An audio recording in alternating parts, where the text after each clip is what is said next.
एक बार बोल दीजिए शिव गुरु महाराज की जय। आइए अनंत भक्ति चैनल में आप सभी भक्तजनों का एक बार फिर से स्वागत है। आज हम अपने कन्हैया की एक कथा सुनाते हैं कि कैसे वह 2.5 साल की अवस्था में वत्सासुर, बकासुर और अघासुर जैसे राक्षसों का वध किया था। वह 2.5 साल की अवस्था में गोकुल से नंदगांव में प्रस्थान किया था। वह उस समय गैया को चराने लगे थे 2.5 साल से ही, उस जिसमें भगवान बछड़े को चराने लगे हैं और दोपहर का समय था। श्री कृष्ण कदम के पेड़ वृक्ष के नीचे ग्वाल बालों के साथ खेल रहे थे। चारों ओर सन्नाटा था। अचानक श्री कृष्ण की दृष्टि सामने चरते हुए बछड़ों की ओर गई। उन बछड़ों के बीच एक अद्भुत बछड़ा देखकर चौंक गए। वास्तव में वह कोई बछड़ा नहीं था, वह एक दैत्य था जो बछड़े के रूप में धारण करके बछड़ों में जा मिला था। वह श्री कृष्ण को हानि पहुंचाने के लिए अवसर की प्रतीक्षा में था। उसने गाय के बछड़े का रूप धारण किया था, इसीलिए लोग उसे वत्सासुर कहते हैं। श्री कृष्ण ने वत्सासुर को देखते ही पहचान लिया। भगवान से कभी कुछ छुप नहीं सकता। श्री कृष्ण वत्सासुर को पहचानते ही उसकी ओर अकेले ही चल पड़े। उन्होंने उसके पास पहुंचकर उसकी गर्दन पकड़ ली और उसके पेट में इतनी जोर से घुस्सा मारा कि उसकी जीभ बाहर निकल आई और वह अपने असली रूप में प्रकट होकर धरती पर गिर पड़ा और बेदम हो गया। सभी ग्वाल बाल उस भयानक राक्षस को देखकर आश्चर्यचकित हो गए और श्री कृष्ण की प्रशंसा करने लगे और जय कन्हैया लाल की नारे लगाने लगे।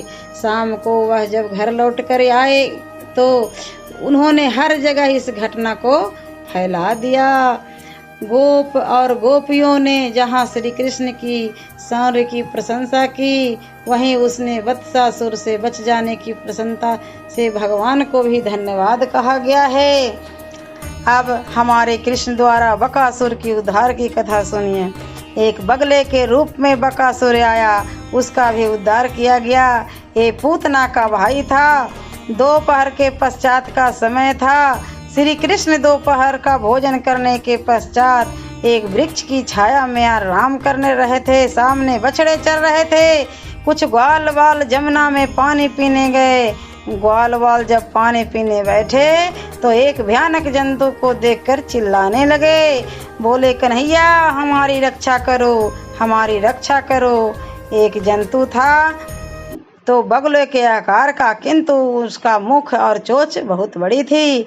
ग्वाल वालों ने ऐसा बगुला कभी नहीं देखा था।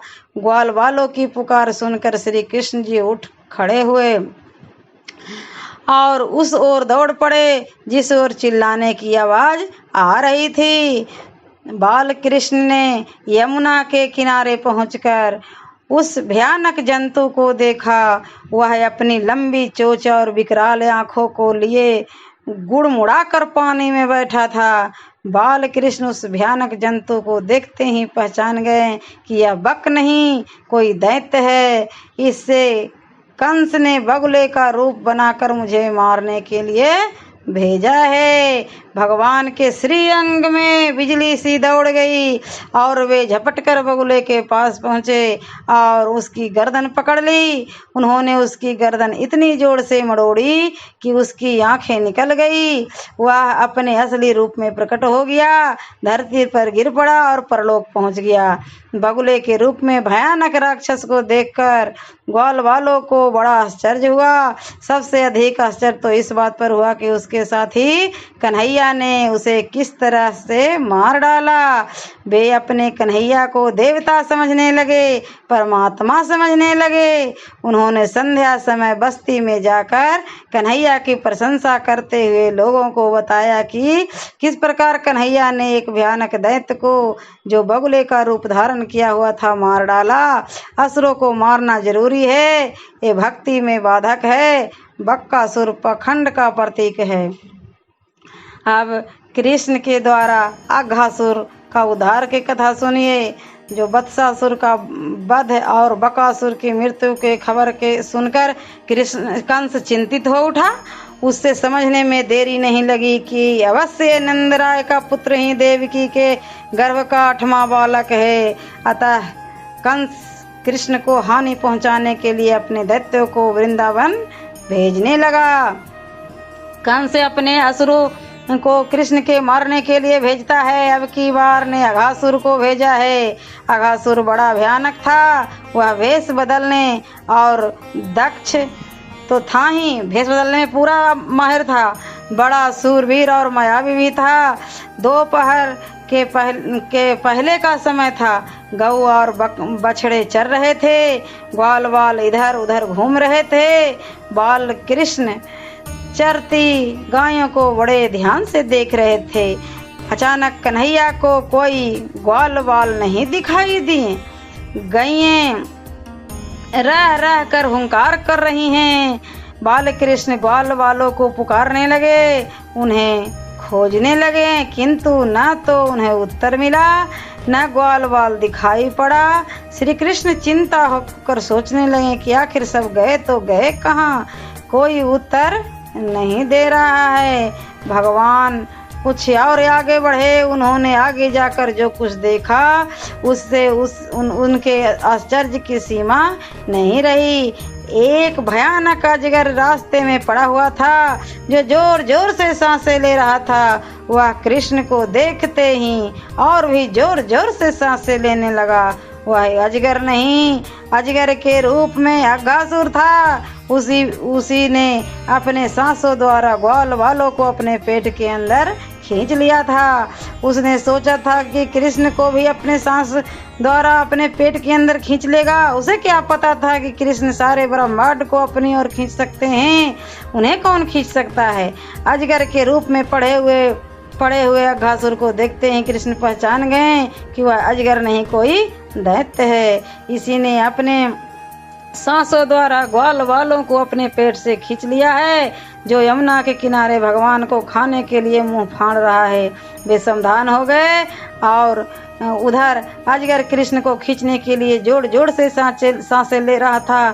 कृष्ण अपने आप ही अजगर के मुख के पास पहुँचे। उन्होंने दोनों हाथों से अजगर का मुख पकड़कर उसे फाड़ डाला। वे अपने आप ही उसके बहुत बड़े पेट के भीतर घुस गए। अपने शरीर का विस्तार किया।